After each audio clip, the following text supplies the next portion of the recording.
Vamos lá para a transformação de deformações, alguns exercícios. Aqui não é tão habitual em prova, mas vamos resolver questões. Veja só essa questão do CESP-CEBRASP, perito criminal da Polícia Civil de Pernambuco. Diz o seguinte: o estado plano de deformações pode ser representado graficamente para se determinar sua solução por meio das componentes das deformações por cisalhamento e deformação normal.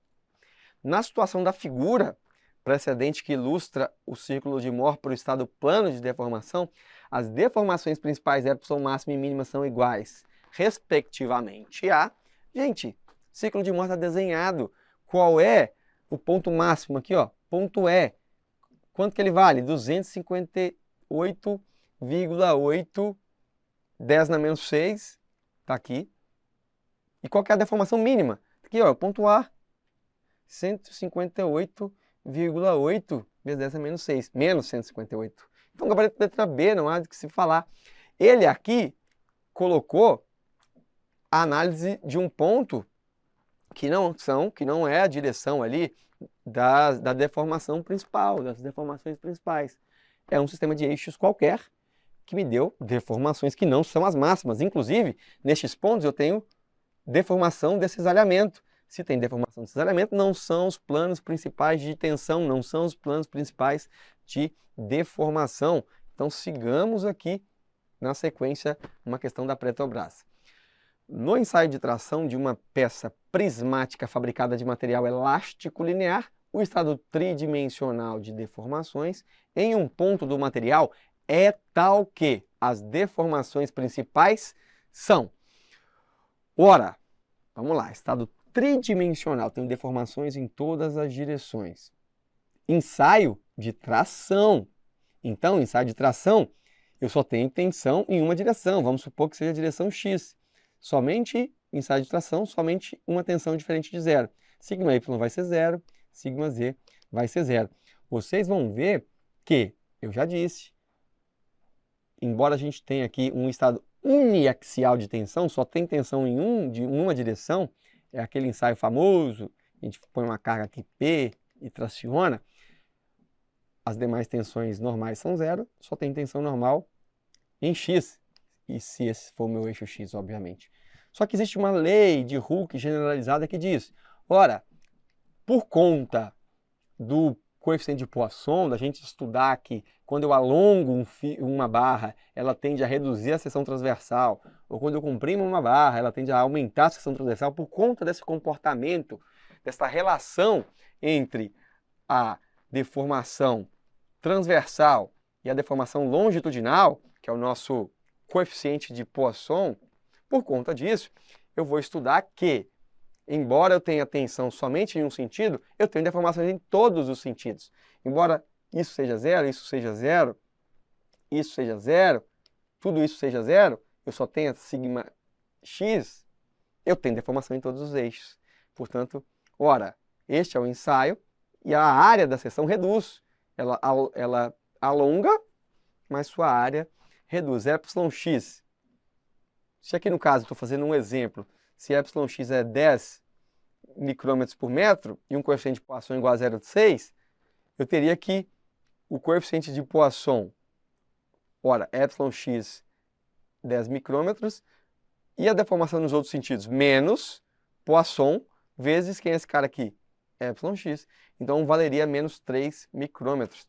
Resultado, ponto x está aqui, ponto y e z se sobrepõem negativamente por conta de quê? Da relação negativa entre alongamento e redução de área de seção transversal. Encurtamento axial e aumento de área. Essa relação, claro, dá para intuitivamente pensar. Quando eu traciono, a barra tende a encolher, inclusive quando escoa e quando vai romper, ela tem aquele estrangulamento, a fase de estricção no diagrama tensão-deformação.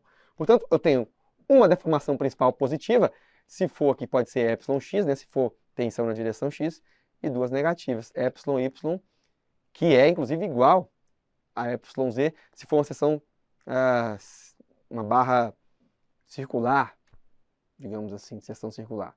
Mas ela é menor que zero e εy menor Quiseram. Perfeito, bora para mais uma questão da CESP.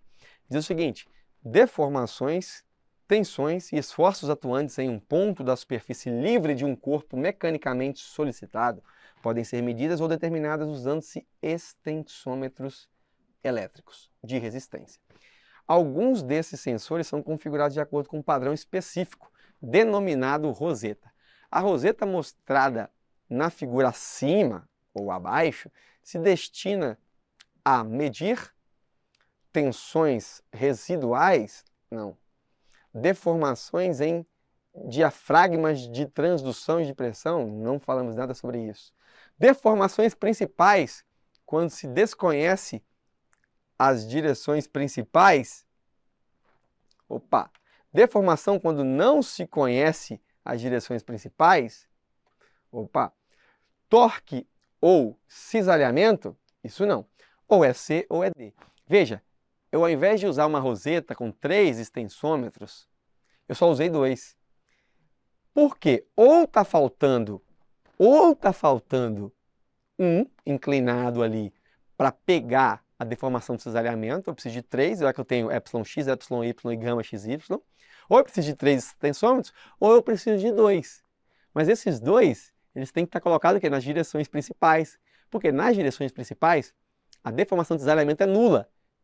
Então, se eu colocasse um outro extensômetro ali inclinado a 45 graus, ele pegaria nenhuma deformação. Então, ter deformação igual a 0, eu poderia inclusive retirá-lo. Então, 2 extensômetros é suficiente para eu determinar o estado de deformação de um ponto, desde que eu saiba que aquela direção é a direção principal, ou são as direções principais. Por isso, o gabarito aqui, letra C.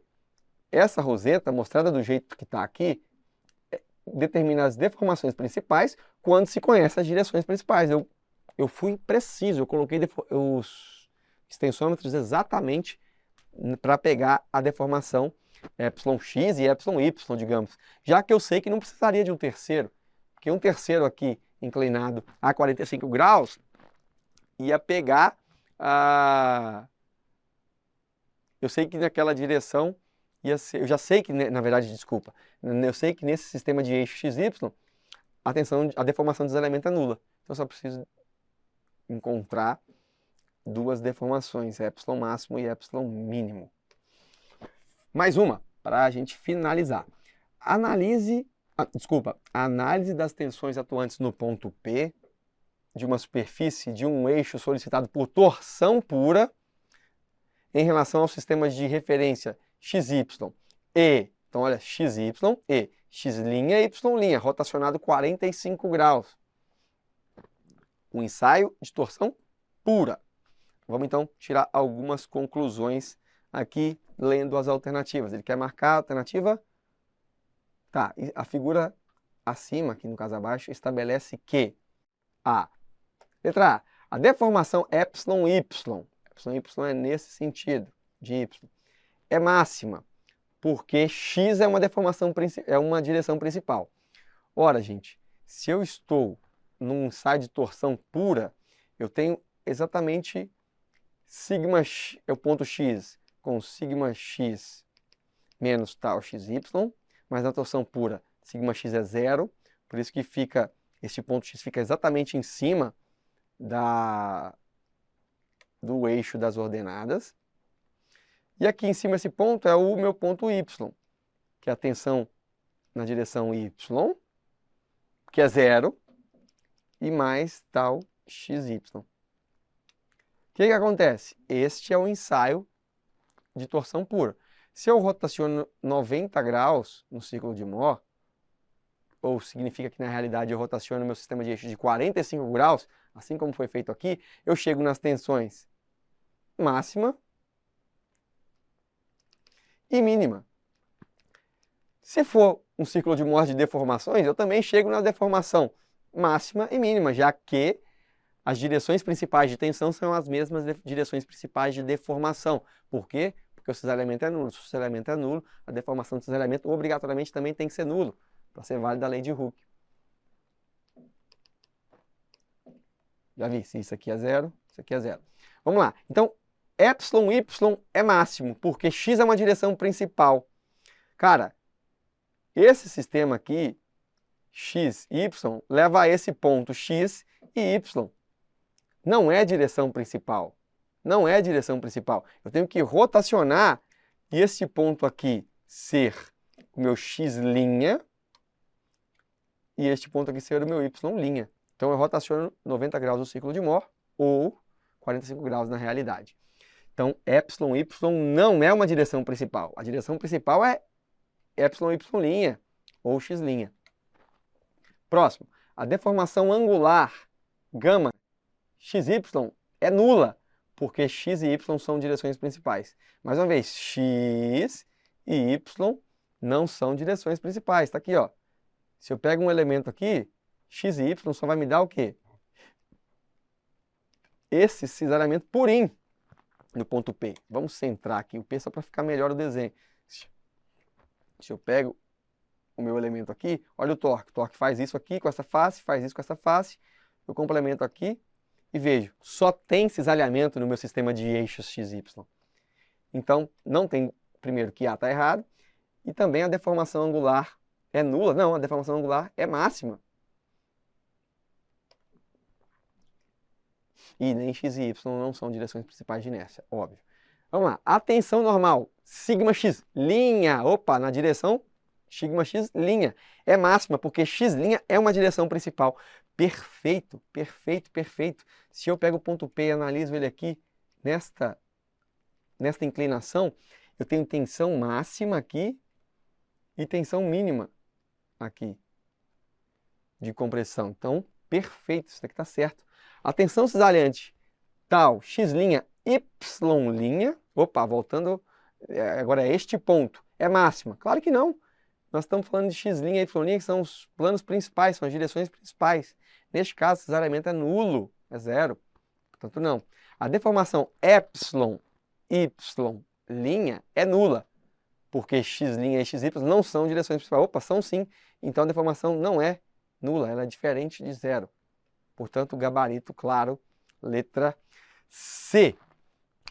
Espero que vocês tenham gostado, aprendido, trabalhar com transformação de tensões, entender o que é tensões principais, direções principais e, enfim, deformações, planos de deformações principais. Tudo isso que a gente viu. Ficou em dúvida? Revisa. Ficou em dúvida? Busca a teoria. Mas, na prática aqui, com algumas questões, a gente conseguiu fortalecer também aquilo que a gente viu na teoria. E nas questões de cálculo, a gente já sabe que aplicando o círculo de Mohr é sempre mais fácil. Um grande abraço e até a próxima aula.